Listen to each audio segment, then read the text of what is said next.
क्या आपने कभी किसी ऐसे इंसान की कहानी सुनी है जिसने ईश्वर को किताबों की पंक्तियों में नहीं बल्कि अपनी आत्मा की गहराइयों में अनुभव किया हो? जिसने विज्ञान की दुनिया को ठुकराकर हिमालय की गुफाओं में सत्य की खोज की हो? जिसने न केवल अपने लिए बल्कि पूरी मानवता के लिए यह सिद्ध किया कि ईश्वर कोई दूर की कल्पना नहीं बल्कि हर सांस में बसता एक जीवंत सत्य है। अगर नहीं तो आज हम आपको एक ऐसी आत्मा की कहानी सुनाने जा रहे हैं जिसे दुनिया परमहंस योगानंद के नाम से जानती है। नमस्कार, आप सुन रहे हैं सुनो बुक समरी। आज हम आपको ले चलेंगे एक ऐसी आत्मिक यात्रा पर जो न केवल आपके दिल को छुएगी बल्कि आपके मन को जागृत करेगी, आपकी सोच को बदल देगी और शायद आपके जीवन का मकसद ही नया कर देगी।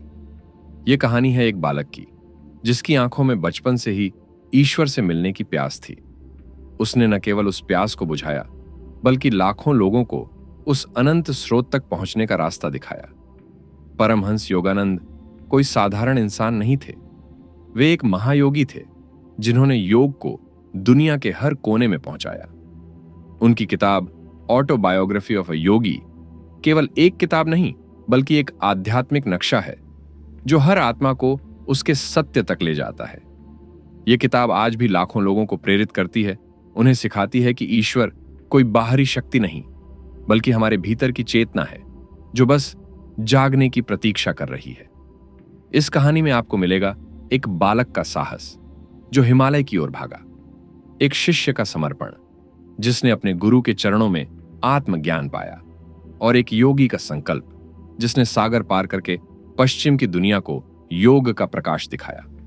आप सुनेंगे उन चमत्कारों की कहानियां जिन्होंने योगानंद के जीवन को आलोकित किया, चाहे वह बाबा जी का दर्शन हो, मां आनंदमयी की करुणा हो या उनके गुरु श्री युक्तेश्वर की गहरी शिक्षाएं। लेकिन यह कहानी सिर्फ योगानंद की नहीं है, यह आपकी कहानी भी है, क्योंकि योगानंद ने हमें सिखाया कि हर इंसान के भीतर वही शक्ति है जो सृष्टि को चलाती है। चाहे आप किसी भी धर्म, देश या पृष्ठभूमि से हों, आप भी उस सत्य को पा सकते हैं जो योगानंद ने पाया। उनकी किताब में एक पंक्ति है जो उनके जीवन का सार है। जो अपने हृदय में शांति का दीप जलाता है वह सारी सृष्टि को प्रकाशित कर देता है। तो आइए इस यात्रा की शुरुआत करें।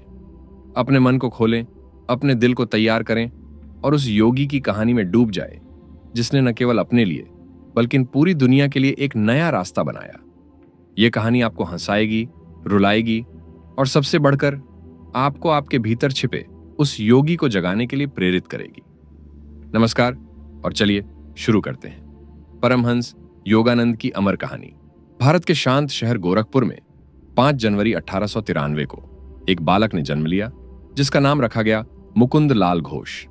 उसकी आंखों में एक अनोखी चमक थी, जैसे कोई रहस्य उसकी आत्मा में छिपा हो। जहां दूसरे बच्चे गलियों में खेलते, मिट्टी के खिलौनों के पीछे भागते, वहीं मुकुंद मंदिरों की सीढ़ियों पर बैठकर साधुओं की बातें सुनता। वह उनसे सवाल करता, ईश्वर कहां रहते हैं? क्या मैं उनसे सचमुच मिल सकता हूं? साधु हंसकर जवाब देते, पर मुकुंद का मन शांत नहीं होता। उसके भीतर एक गहरी बेचैनी थी, एक सवाल जो उसे हर पल परेशान करता।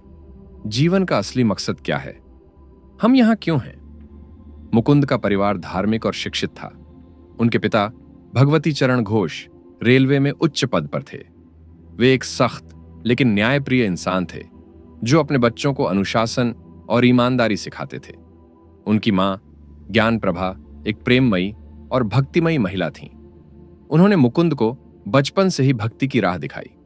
जब वो प्रार्थना करती तो मुकुंद उनके पास बैठकर आंखें बंद करता और उस शक्ति को महसूस करने की कोशिश करता। कई बार उसे लगता जैसे कोई अदृश्य शक्ति उसके दिल को छू रही हो। उसकी मां उसकी इस जिज्ञासा को देखकर कहती, बेटा, ईश्वर हर जगह है, तुझे बस उन्हें अपने भीतर ढूंढना है। लेकिन मुकुंद के लिए यह जवाब अधूरा था। वह चाहता था कि कोई उसे वह रास्ता दिखाए जिससे वह ईश्वर को न केवल विश्वास करे बल्कि अनुभव करे। मुकुंद की मां ने उसे भगवान कृष्ण और राम की कहानियां सुनाई। वह बताती कि कैसे कृष्ण ने अपनी भक्ति से संसार को मोह लिया और कैसे राम ने अपने कर्तव्य से सत्य की राह दिखाई। मुकुंद इन कहानियों को सुनकर मंत्रमुग्ध हो जाता। वह सोचता, अगर भगवान धरती पर आ सकते हैं तो मैं उन्हें क्यों नहीं देख सकता? उसकी मां ने उसे प्रार्थना करना सिखाया।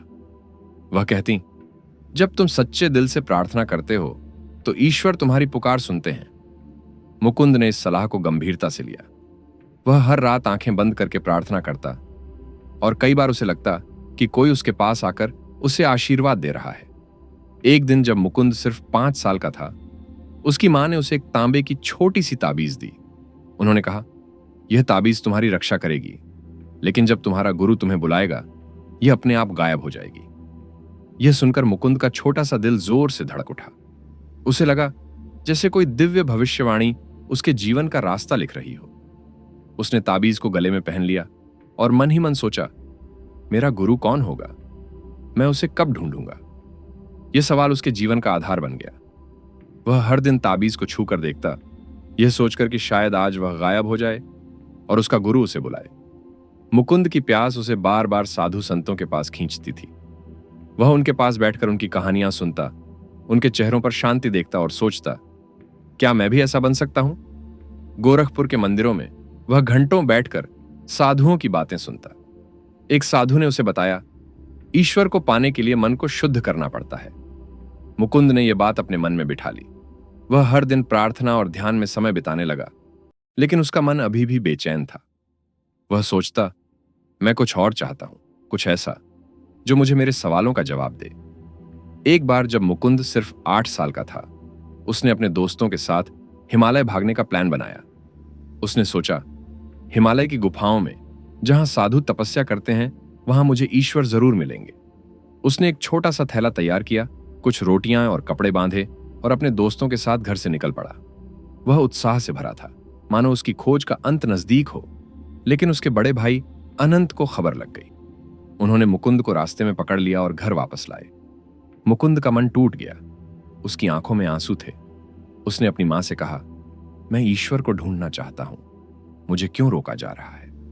उसकी मां ने उसे गले लगाया और कहा, बेटा, तुम्हारा समय अभी नहीं आया, धैर्य रखो, तुम्हारा गुरु तुम्हें खुद बुलाएगा। इस घटना ने मुकुंद को और मजबूत किया। उसने समझा कि सच्ची खोज बाहर की यात्रा से नहीं, बल्कि भीतर की तपस्या से पूरी होती है।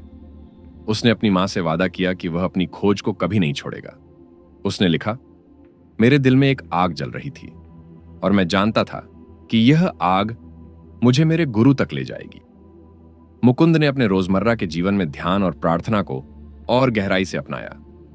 वह स्कूल जाता, पढ़ाई करता, लेकिन उसका मन हमेशा उस अनजान सत्य की खोज में रहता। एक बार गोरखपुर में एक साधु के दर्शन के लिए भीड़ उमड़ी थी। मुकुंद भी वहां गया। साधु ने उसे देखकर कहा, बेटा, तुम्हारी आंखों में एक अलग चमक है, तुम्हारा रास्ता बड़ा है। यह सुनकर मुकुंद का मन उत्साह से भर गया। उसने साधु से पूछा, मुझे मेरे गुरु कैसे मिलेंगे? साधु ने जवाब दिया, जब तुम्हारा दिल पूरी तरह तैयार होगा तब तुम्हारा गुरु तुम्हें ढूंढ लेगा। यह जवाब मुकुंद को और बेचैन कर गया। वह हर मंदिर, हर तीर्थ स्थल जाता, लेकिन उसका मन शांत नहीं होता। उसने सोचा, मुझे और मेहनत करनी होगी, मुझे अपने मन को और शुद्ध करना होगा। मुकुंद की यह बेचैनी उसके परिवार को भी दिखाई देती थी। उसके भाई बहन उसे चिढ़ाते, मुखु साधु बनना चाहता है, लेकिन उसकी मां हमेशा उसका साथ देती। वह कहती, मुकुंद का रास्ता अलग है, उसे उसकी खोज पूरी करने दो। मुकुंद की मां की यह बातें उसे हिम्मत देती थीं। वह सोचता, अगर मां को मुझ पर इतना भरोसा है तो मैं जरूर अपने गुरु को ढूंढ लूंगा। उसकी इस प्यास ने उसे एक अलग रास्ते पर ले जाना शुरू कर दिया, एक रास्ता जो उसे उसके जीवन के सबसे बड़े मोड़ तक ले जाएगा। मुकुंद की आत्मा में एक सवाल गूंज रहा था, मेरा गुरु कौन होगा? कौन मुझे उस सत्य तक ले जाएगा? यह सवाल उसे हर पल बेचैन करता। वह हर मंदिर, हर तीर्थ स्थल जाता, साधुओं से मिलता, उनकी बातें सुनता, लेकिन उसका मन शांत नहीं होता। उसने लिखा, मेरी आत्मा जानती थी कि मेरा गुरु कहीं है और वह मेरा इंतजार कर रहा है। यह विश्वास उसे हर कदम पर आगे बढ़ाता था, भले ही रास्ता कितना भी मुश्किल क्यों ना हो। मुकुंद की प्यास उसे बार बार हिमालय की ओर खींचती थी। वह सोचता, हिमालय की गुफाओं में जहां साधु तपस्या करते हैं वहां मुझे मेरे गुरु जरूर मिलेंगे। एक बार उसने फिर हिमालय भागने की योजना बनाई। इस बार उसने अपने दोस्तों को नहीं बताया, क्योंकि उसे डर था कि कोई उसे रोक देगा। वह चुपके से घर से निकला कुछ रोटियां और कपड़े अपने थैले में डाले और रेलवे स्टेशन की ओर चल पड़ा। उसका दिल उत्साह से भरा था। उसे लग रहा था कि इस बार वह अपनी खोज पूरी कर लेगा। लेकिन भाग्य को कुछ और मंजूर था। रास्ते में उसके एक रिश्तेदार ने उसे देख लिया और घर वापस ले आए। मुकुंद का मन टूट गया। उसने अपनी मां से कहा, मुझे क्यों रोका जा रहा है? मैं तो बस ईश्वर को ढूंढना चाहता हूं। उसकी मां ने उसे गले लगाया और कहा, बेटा, तुम्हारा गुरु तुम्हें तब मिलेगा जब समय सही होगा। धैर्य रखो। इस असफल कोशिश ने मुकुंद को और मजबूत किया। उसने समझा कि सच्ची खोज बाहर की यात्रा से नहीं, बल्कि भीतर की तपस्या से पूरी होती है। उसने अपनी मां से वादा किया कि वह अपनी खोज को कभी नहीं छोड़ेगा। उसने फैसला किया कि वह अपने मन को शुद्ध करेगा, अपनी आत्मा को तैयार करेगा, ताकि जब उसका गुरु आए तो वह उसे पहचान सके। उसने लिखा, मेरे दिल में एक आग जल रही थी और मैं जानता था कि यह आग मुझे मेरे गुरु तक ले जाएगी। एक दिन मुकुंद बनारस की पवित्र गलियों में भटक रहा था। बनारस, जहां गंगा का पवित्र जल बहता है और हर घाट पर साधु संत ध्यान में डूबे रहते हैं। वहां उसकी मुलाकात हुई स्वामी प्रणवानंद से, जिन्हें लोग 2 शरीरों वाला संत कहते थे। मुकुंद ने देखा कि स्वामी ध्यान में डूबे थे। अचानक उनका शरीर हल्का सा हवा में उठ गया। मुकुंद की आंखें आश्चर्य से फैल गईं। वह सोच भी नहीं सकता था कि ऐसा कुछ संभव है। स्वामी ने उसे पास बुलाया और कहा, बेटा, ईश्वर तुम्हारे भीतर हैं। अपने मन को शांत करो और तुम उन्हें पालोगे। यह मुलाकात मुकुंद के लिए एक नया मोड़ थी। उसने पहली बार महसूस किया कि आत्मज्ञान कोई कहानी नहीं, बल्कि एक सत्य है जिसे जिया जा सकता है। स्वामी प्रणवानंद ने उसे बताया कि सच्चा योगी वह है जो अपने मन को नियंत्रित कर लेता है। उन्होंने कहा, जब तुम अपने विचारों को शांत करोगे, तब तुम्हें वह शक्ति मिलेगी जो सारी सृष्टि को जोड़ती है। मुकुंद ने यह बात अपने दिल में बिठा ली। उसने सोचा, अगर यह संभव है तो मैं भी ईश्वर को अनुभव कर सकता हूं। लेकिन उसका मन अभी भी बेचैन था।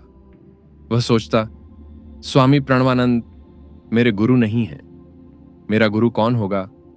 वह मुझे कब मिलेगा? यह सवाल उसे रात रात भर जागने पर मजबूर करता। मुकुंद ने बनारस में कई अन्य संतों से भी मुलाकात की।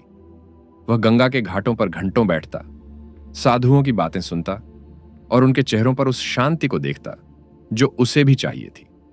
एक बार उसने एक साधु से पूछा, मुझे मेरे गुरु की खोज कैसे करनी चाहिए? साधु ने जवाब दिया, जब तुम्हारा दिल सच्चा होगा, तब तुम्हारा गुरु तुम्हें खुद ढूंढ लेगा। यह जवाब मुकुंद को और बेचैन कर गया। वह हर मंदिर, हर तीर्थ स्थल जाता, लेकिन उसका मन शांत नहीं होता। उसने सोचा, मुझे और मेहनत करनी होगी। मुझे अपने मन को और शुद्ध करना होगा। एक बार मुकुंद ने अपने परिवार के साथ प्रयागराज के कुंभ मेले में जाने का अवसर पाया। वहां साधुओं की भीड़ थी, हर तरफ भक्ति और ध्यान का माहौल था। मुकुंद ने वहां कई संतों से मुलाकात की। एक साधु ने उसे देखकर कहा, बेटा, तुम्हारी आंखों में एक खोज है। तुम्हारा गुरु तुम्हें जल्दी मिलेगा। यह सुनकर मुकुंद का मन उत्साह से भर गया। उसने सोचा, शायद अब समय नजदीक है। लेकिन कुंभ मेला खत्म हुआ और वह अपने गुरु को नहीं ढूंढ पाया। उसका मन फिर उदास हो गया। उसने अपनी मां से कहा, मैं कब तक इंतजार करूंगा? मां ने जवाब दिया, बेटा, ईश्वर तुम्हारी परीक्षा ले रहे हैं। धैर्य रखो। मुकुंद ने धैर्य रखने की कोशिश की, लेकिन उसकी बेचैनी कम नहीं हुई। वह हर दिन प्रार्थना करता, ध्यान करता और उस ताबीज को छूकर देखता जो उसकी मां ने उसे दी थी। वह सोचता, क्या यह ताबीज सचमुच गायब होगी? क्या मेरा गुरु मुझे बुलाएगा? उसका विश्वास कभी डगमगाता, लेकिन वह फिर से हिम्मत जुटाता। उसने लिखा, मेरे मन में एक विश्वास था कि मेरा गुरु मेरे लिए कहीं इंतजार कर रहा है। एक दिन जैसे कोई अदृश्य शक्ति उसे खींच रही हो, मुकुंद कोलकाता की गलियों में भटक रहा था। उसके पास कोई मंजिल नहीं थी, कोई योजना नहीं, सिर्फ एक भीतरी पुकार जो उसे किसी अनजान दिशा में ले जा रही थी। वह एक संकरी गली से गुजर रहा था जब अचानक समय जैसे थम गया। उसकी नजर पड़ी एक साधु पर। सांवला रंग, शांत चेहरा और आंखों में सागर सी गहराई। यह थे श्री युक्तेश्वर गिरी। मुकुंद जैसे ठिठक गया। उसे लगा जैसे उसकी वर्षों की खोज एक पल में पूरी हो गई। श्री युक्तेश्वर ने उसे देखकर मुस्कुराते हुए कहा, बहुत समय से तुम्हारा इंतजार कर रहा था। मुकुंद की आंखों में आंसू छलक आए। वह अपने घुटनों पर बैठ गया और उनके चरणों में सिर झुकाया। यह कोई साधारण मुलाकात नहीं थी, यह दो आत्माओं का मिलन था। उस पल मुकुंद ने जाना कि गुरु सिर्फ एक शिक्षक नहीं, बल्कि वह मार्गदर्शक है जो आत्मा को ईश्वर से जोड़ता है। उसने लिखा, उस दिन मैंने जाना कि मेरी खोज का असली मकसद मेरे गुरु को ढूंढना था। मुकुंद ने अपनी जेब में हाथ डाला और ताबीज को छूने की कोशिश की। वह हैरान रह गया, ताबीज गायब थी। उसकी मां की भविष्यवाणी सच हो गई थी। उसने श्री युक्तेश्वर को देखा और उनकी आंखों में उसे वह सत्य दिखा जिसकी वह तलाश कर रहा था। उसने सोचा, यह वही क्षण है जिसके लिए मैंने इतना इंतजार किया। श्री युक्तेश्वर ने उसे पास बुलाया और कहा, अब तुम मेरे साथ चलो, तुम्हारा असली प्रशिक्षण अब शुरू होगा। मुकुंद का दिल खुशी से भर गया। उसे लगा जैसे उसकी आत्मा ने आखिरकार अपना घर ढूंढ लिया हो।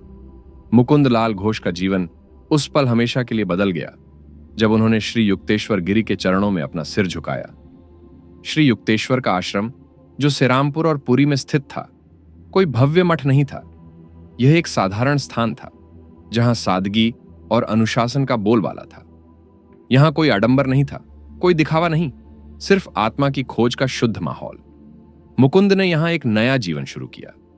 वह अब सिर्फ एक जिज्ञासु बालक नहीं था, वह एक शिष्य था जिसे अपने गुरु के मार्गदर्शन में आत्मज्ञान की राह पर चलना था।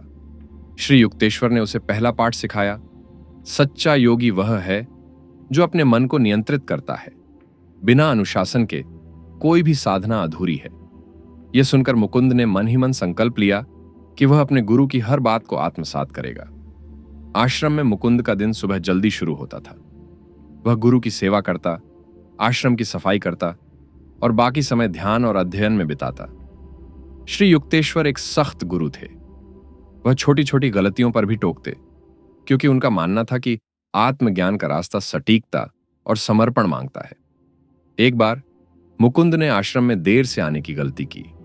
श्री युक्तेश्वर ने उसे डांटा और कहा, समय की कीमत न समझने वाला कभी सत्य तक नहीं पहुंच सकता। मुकुंद ने यह सबक अपने दिल में बिठा लिया। उसने समझा कि अनुशासन आत्मा की शुद्धि का पहला कदम है।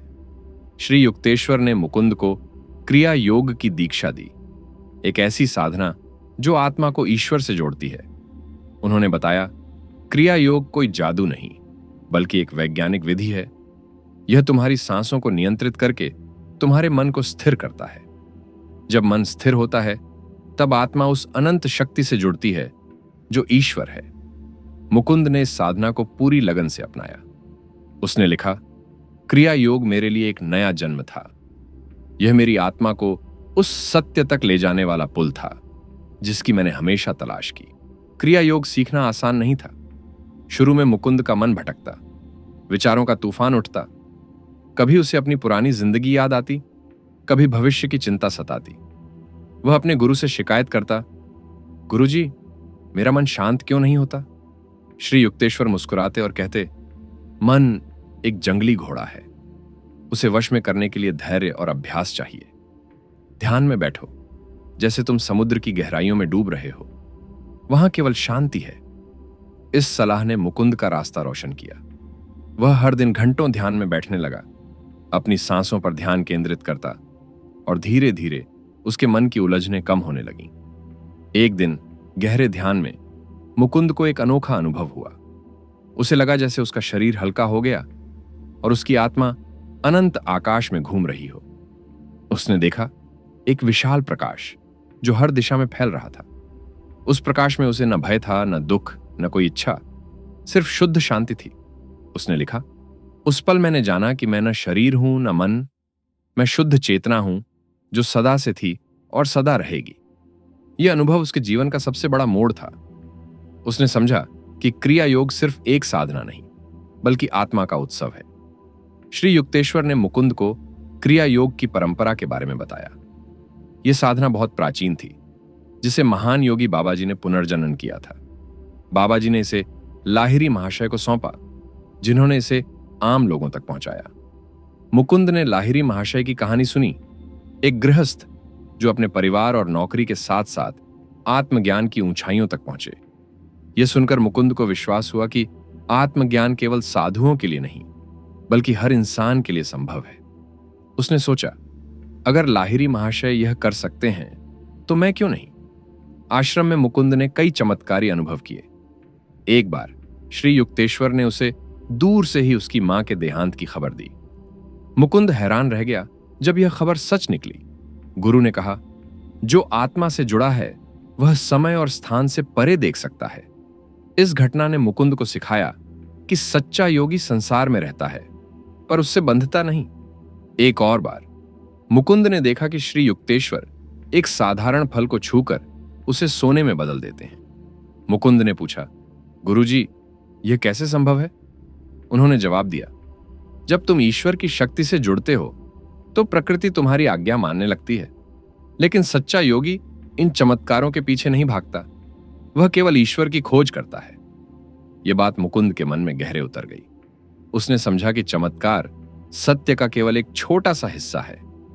असली सत्य तो आत्मा का ईश्वर से मिलन है। मुकुंद की मुलाकात मां आनंदमयी से भी हुई। उनके चेहरे पर ऐसी शांति थी जैसे वो साक्षात देवी हों। मां ने मुकुंद से कहा, ईश्वर का नाम लेते रहो और हर दुख सुख में बदल जाएगा। मुकुंद ने उनकी बातों को अपने दिल में उतारा। वह सोचता, अगर एक स्त्री इतनी ऊंचाई तक पहुंच सकती है तो मैं क्यों नहीं। मां आनंदमयी की भक्ति और सादगी ने उसे और प्रेरित किया। उनकी मुलाकात ने मुकुंद को यह विश्वास दिलाया कि भक्ति और ध्यान का रास्ता हर किसी के लिए खुला है। एक बार ध्यान में मुकुंद को दर्शन हुए महान योगी बाबा जी के। बाबा जी की आंखों में अनंत करुणा थी। उनकी उपस्थिति ऐसी थी जैसे समय और स्थान उनके सामने झुक गए हों। बाबा जी ने मुकुंद से कहा, तुम्हें क्रिया योग को दुनिया तक पहुंचाना है। यह साधना हर आत्मा को ईश्वर से जोड़ेगी। यह दर्शन मुकुंद के लिए एक दिव्य आदेश था। उसने मन में ठान लिया कि वह बाबा जी के इस मिशन को पूरा करेगा। उसने लिखा, बाबा जी का दर्शन मेरे जीवन का सबसे पवित्र क्षण था। उनकी एक नजर ने मेरे सारे संदेह मिटा दिए। श्री युक्तेश्वर ने मुकुंद को न केवल क्रिया योग सिखाया बल्कि उसे जीवन का दर्शन भी दिया। उन्होंने कहा, सच्चा योगी वह है जो हर परिस्थिति में शांत रहता है, चाहे सुख हो या दुख, वह ईश्वर की इच्छा में समर्पित रहता है।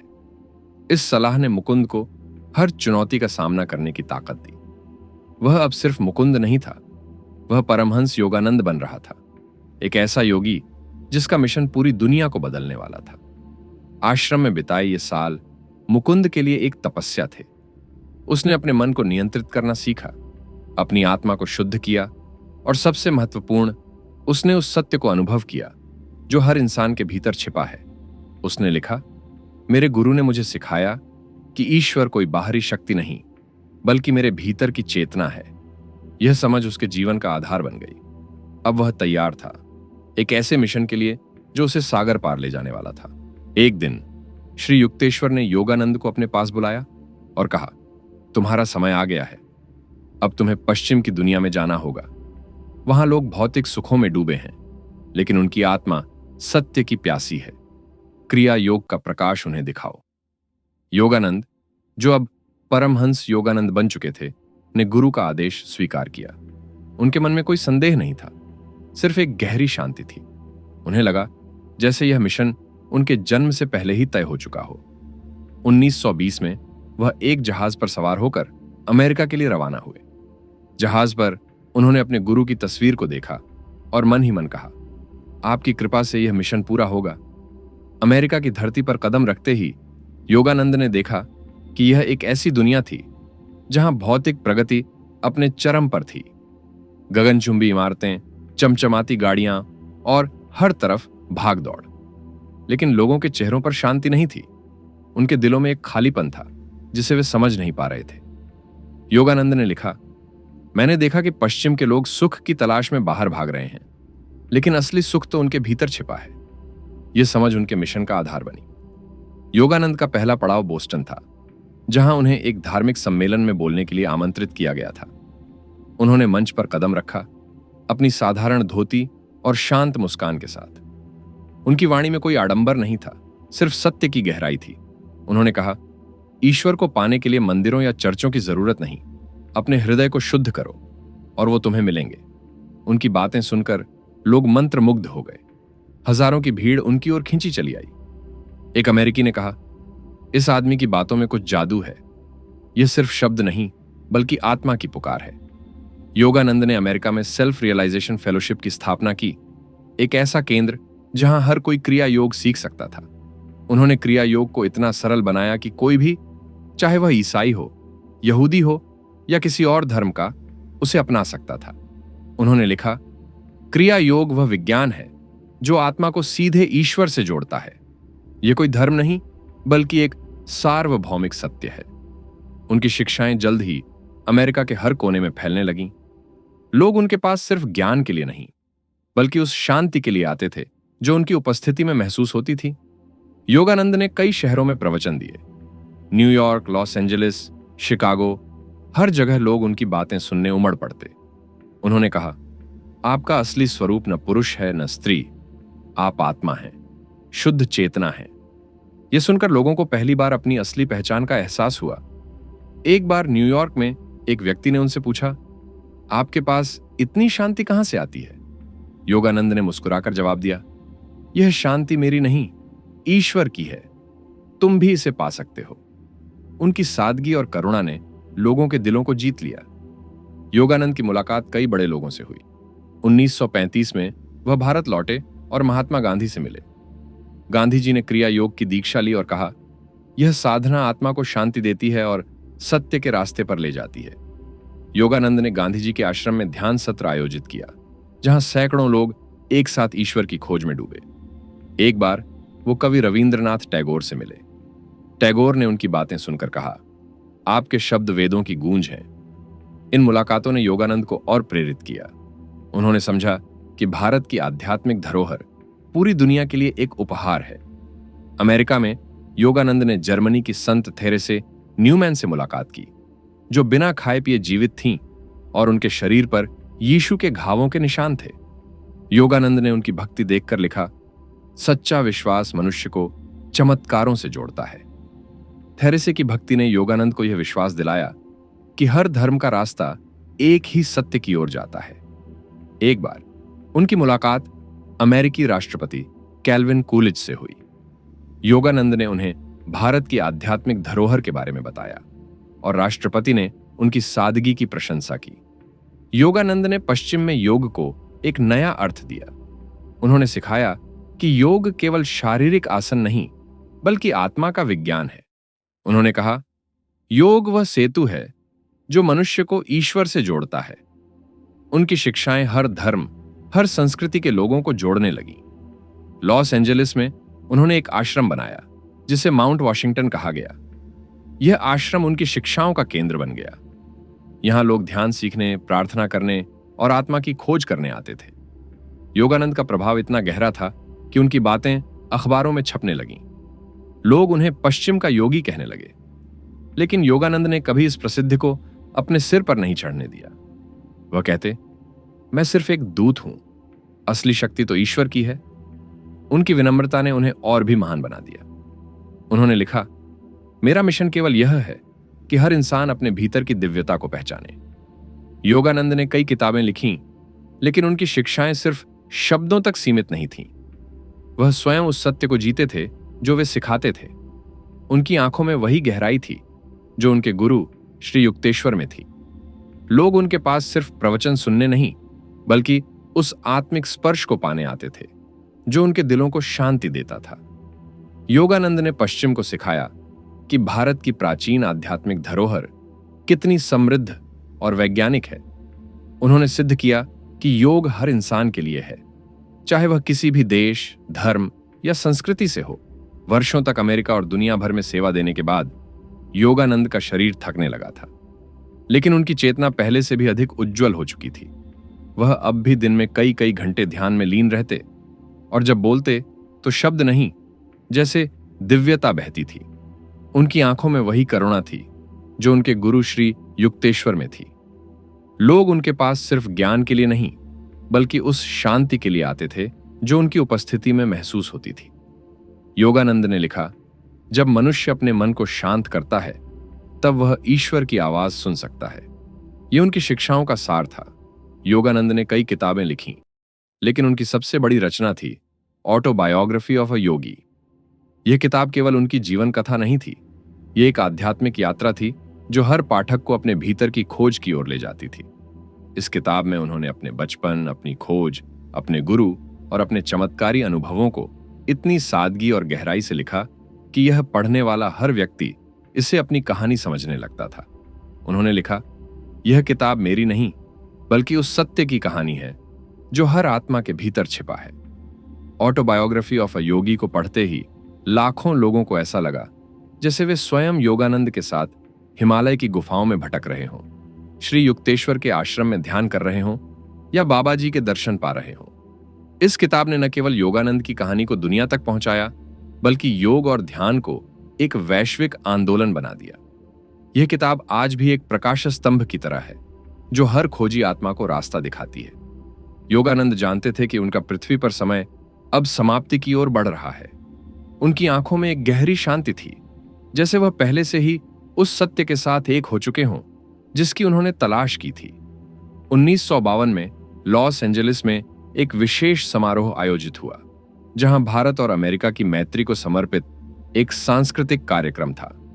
योगानंद को मंच पर आमंत्रित किया गया। उन्होंने भारत की आध्यात्मिक धरोहर, योग की शक्ति और विश्व शांति पर अपना अंतिम भाषण दिया। उनकी वाणी धीमी थी लेकिन हर शब्द में आत्मा की गूंज थी।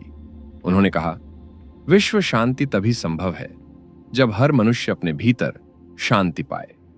भाषण खत्म होते ही उनके चेहरे पर एक मंद मुस्कान आई। उन्होंने आंखें बंद कीं और उसी मुद्रा में उनका शरीर स्थिर हो गया। उपस्थित लोग पहले कुछ समझ नहीं पाए। कुछ पल बाद सभी को एहसास हुआ, महायोगी परमहंस योगानंद अपनी अंतिम समाधि में लीन हो चुके हैं। यह कोई साधारण मृत्यु नहीं थी, यह एक योगी का अपने शरीर को छोड़कर उस अनंत चेतना में विलीन होने का क्षण था जिसे उन्होंने हमेशा अनुभव किया था। लेकिन उनकी कहानी यहीं खत्म नहीं हुई। उनके शरीर को हफ्तों तक रखा गया और हैरानी की बात, उसमें कोई विघटन नहीं हुआ, कोई दुर्गंध नहीं आई। लॉस एंजलिस के एक वैज्ञानिक संस्थान ने इसे दिव्य संरक्षण का नाम दिया। यह एक चमत्कार था जो सिद्ध करता था कि योगानंद का शरीर भले ही चला गया हो, उनकी चेतना अब भी इस धरती पर मौजूद थी। उन्होंने लिखा था, आत्मा अमर है, शरीर केवल एक वस्त्र है जिसे आत्मा बदलती रहती है। उनका यह संदेश उनके देहांत के बाद भी गूंजता रहा। योगानंद के अंतिम वर्ष उनके जीवन का सबसे गहरा अध्याय थे।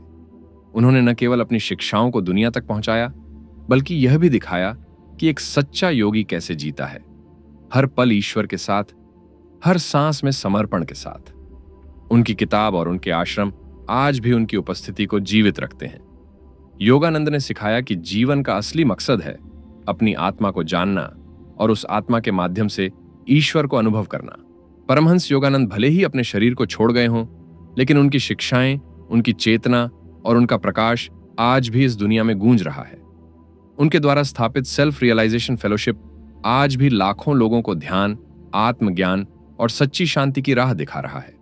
उनकी किताब ऑटोबायोग्राफी ऑफ अ योगी एक आध्यात्मिक खजाना है जो हर पाठक को यह विश्वास दिलाती है कि वह भी उस सत्य को पा सकता है जिसे योगानंद ने पाया। उन्होंने लिखा, जो अपने हृदय में शांति का दीप जलाता है वह सारी सृष्टि को प्रकाशित कर देता है। यह पंक्ति उनके जीवन का सार है और यह हमें सिखाती है कि हम भी अपने भीतर वह प्रकाश जगा सकते हैं। योगानंद ने यह सिद्ध कर दिया कि आत्मा अमर है। उन्होंने दिखाया कि योग केवल शारीरिक अभ्यास नहीं बल्कि आत्मा का उत्सव है। उनकी शिक्षाएं हर धर्म, हर संस्कृति और हर देश के लोगों को जोड़ती है। उन्होंने कहा, चाहे आप किसी भी पृष्ठभूमि से हों, ईश्वर से जुड़ना आपके लिए संभव है। यह विश्वास उनकी सबसे बड़ी देन है। उनकी मुलाकात जिन महान आत्माओं से हुई, चाहे वह बाबा जी हों जिन्होंने क्रिया योग का मिशन सौंपा, या मां आनंदमयी जिन्होंने भक्ति का रास्ता दिखाया, इन सभी ने उनके मिशन को और मजबूत किया। योगानंद की कहानी हमें यह सिखाती है कि जीवन की हर चुनौती, हर दुख और हर संदेह हमें उस सत्य की ओर ले जाता है जो हमारे भीतर छिपा है। जब हम निराश होते हैं, जब जीवन बिखरता सा लगता है, तो हम बाहर समाधान ढूंढते हैं, लेकिन योगानंद कहते हैं, अंदर जाओ। वहां वो शक्ति है जो ब्रह्मांड को चला रही है और वो तुम्हारे भीतर भी है। उनका जीवन इस बात का प्रमाण है कि अगर संकल्प सच्चा हो, गुरु का आशीर्वाद साथ हो और आत्मा की पुकार गहरी हो, तो कोई सीमा, कोई देश, कोई भाषा हमें रोक नहीं सकती। योगानंद ने योग को एक वैश्विक विज्ञान बनाया। उन्होंने ध्यान को केवल साधना नहीं, बल्कि परम से मिलन का मार्ग बनाया। उनकी सबसे बड़ी देन यह विश्वास है कि आप भी यह कर सकते हैं। आप भी अपनी आत्मा से जुड़ सकते हैं। आप भी अपनी सीमाओं को पार कर सकते हैं। आप भी वह दिव्य प्रकाश बन सकते हैं जो अंधेरे को मिटा दे। तो दोस्तों, यह थी एक महायोगी की सच्ची कथा, जिसने न केवल अपनी आत्मा को जाना, बल्कि पूरी दुनिया को यह एहसास कराया कि हर इंसान के भीतर वही दिव्यता छिपी है। उनकी कहानी हमें प्रेरित करती है कि हम भी उस यात्रा को शुरू करें जो हमें हमारे सत्य तक ले जाए। योगानंद ने कहा, ईश्वर की खोज ही जीवन का सबसे बड़ा रोमांच है। यह रोमांच आपका भी इंतजार कर रहा है। जब अगली बार आप अकेले हों, थके हों या रास्ता ना दिख रहा हो, तो एक पल रुकें, एक गहरी सांस लें और योगानंद की आवाज सुने, भीतर जाओ, वहीं तुम्हारा सत्य है। उनकी किताब ऑटोबायोग्राफी ऑफ अ योगी एक नक्शा है जो आपको उस सत्य तक ले जाएगा। तो आज एक छोटा सा कदम उठाए, शायद सुबह 5 मिनट का ध्यान, शायद एक सच्ची प्रार्थना। यह छोटा सा कदम आपकी आत्मा को उस अनंत शांति की ओर ले जाएगा जो आपका असली स्वरूप है। अगर यह कहानी आपको प्रेरित करती है तो इस वीडियो को जरूर लाइक करें, हमारे चैनल को सब्सक्राइब करें और कमेंट में लिखें, मैं अपने भीतर के योगी को जगाऊंगा। आपका एक शब्द किसी और की आत्मा को जगा सकता है। आपकी यह प्रतिज्ञा उस यात्रा की शुरुआत हो सकती है जो आपको आपके सत्य तक ले जाएगी। धन्यवाद, नमस्कार। और याद रखें, असली योग शरीर से नहीं, आत्मा से शुरू होता है।